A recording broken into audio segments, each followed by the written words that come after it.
Hello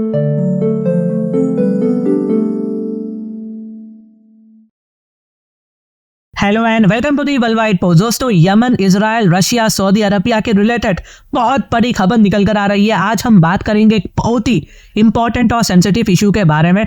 recent developments में Saudi Arabia ने clear कर दिया है कि सऊदी का कोई इन्वॉल्वमेंट नहीं है। जी हाँ, इन्वॉल्वमेंट नहीं है इजराइल के द्वारा हौती कंट्रोल पोर्ट होदीदा पोर्ट, जिसको यमन में अटैक किया गया है इजराइल के द्वारा। और सऊदी की एक रिपोर्ट के हिसाब से ना, ये अटैक में इजराइल के साथ साथ यूएस यूके भी शामिल है।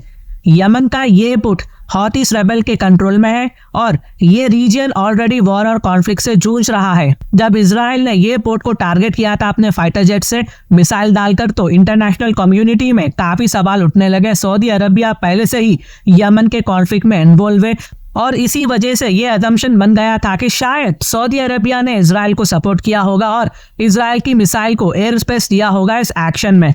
यानी कि सऊदी ने ये मिसाइल को नहीं मारकर गिराया है।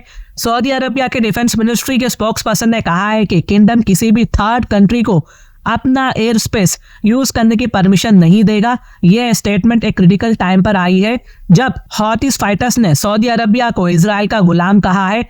लेकिन अब देखो, अभी आपके दिमाग में ना एक सवाल आना चाहिए कि जी सर, ये मसला एक्चुअली शुरू हुआ कहाँ से, ये तो बताओ। तो देखिए जी, ये मसला कुछ ऐसा शुरू हुआ है। रिसेंटली इजराइल ने गाजा पर ह्यूज अटैक किया था और इजराइल ने अब तक 1,86,000 से ज्यादा फलस्तीनियन लोगों को बमबारी कर मिलिट्री ऑपरेशन कर गोली चलाकर खत्म कर दिया है हमास की आड़ में, जिसके रिस्पांस में हौतीस ने मिसाइल से इजराइल का कैपिटल टेल अवीव पर अटैक किया है। और यहाँ पर आप देख सकते हैं कि यह अटैक कुछ इस तरह से हुआ है। आयरन डोम भी इस मिसाइल को नहीं रोक पाया, कंप्लीटली फेल हो चुका था आयरन डोम इस मामले में। और यह मिसाइल सीधा इजराइल के टेल अवीव पर अटैक कर दिया, जिसमें से सिर्फ एक आदमी की मौत हो जाती है। अब इसके बाद इजराइल ने इसके रिस्पांस में यमन पर अटैक किया है। याद रहे, यहाँ इजराइल ने एक तीर से दो निशाने लिए हैं, ठीक है। पहले तो इजराइल ने यमन की होदीदा पोर्ट को टारगेट किया, यानी यमन पर अटैक कर बदला लिया। यमन की टेरिटरी पर अटैक किया, एक बड़ा ब्लास्ट करवाया यहाँ पर। दूसरा निशाना, यमन की इकोनॉमी हालत पहले से ही परेशान है।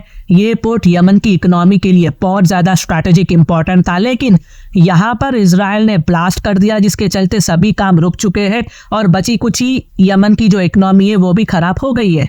यहाँ पर आप देख सकते हैं कितना बड़ा ब्लास्ट था। अब ईरान खामोश नहीं बैठेगा। ईरान ये सब मॉनिटर बहुत केयरफुली कर रहा है।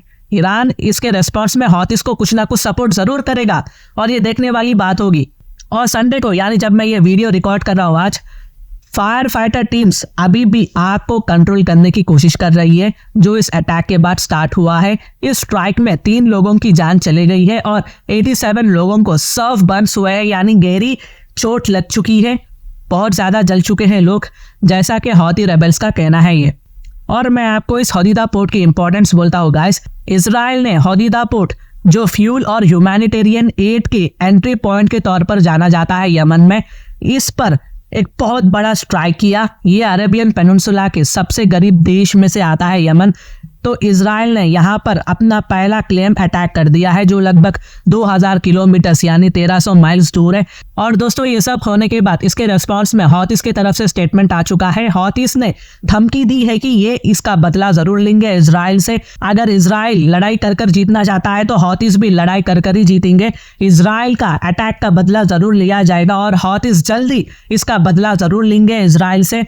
तो दोस्तों, ये तो तू मैं हो चुकी है, तो ये तो देखने वाली बात होगी कि आगे क्या होगा। अब देखो, पॉसिबिलिटीज है कि रशिया भी यहाँ पर कूद पड़ेगा, क्योंकि वेस्ट यूक्रेन को और भी ज्यादा सपोर्ट दे रहा है। फ्रांस कूद के अपनी हेल्प पहुंचा रहा है यूक्रेन को। तो व्लादिमीर पुतिन हौती समत हिजबुल्लाह को और भी ज्यादा सपोर्ट करेंगे। ईरान भी इसमें और भी ज्यादा रोल निभाएगा, क्योंकि ईरान भी हथियार पहुंचाने के लिए ये पोर्ट का इस्तेमाल करता है। और न्यूज भी यही निकल कर आ रही है कि रशिया इस मामले में यमन की हौतीस को सपोर्ट शो करेगा। तो ये कुछ अपडेट्स थी गाइस जो मैंने आप तक लाया है। अगर मेरी वीडियो इन्फॉर्मेटिव दिखे तो इंटरनेशनल अफेयर्स के लिए आप मेरे चैनल को सब्सक्राइब कर सकते हैं। Thank you for watching, thank you for hearing and always say God bless you all.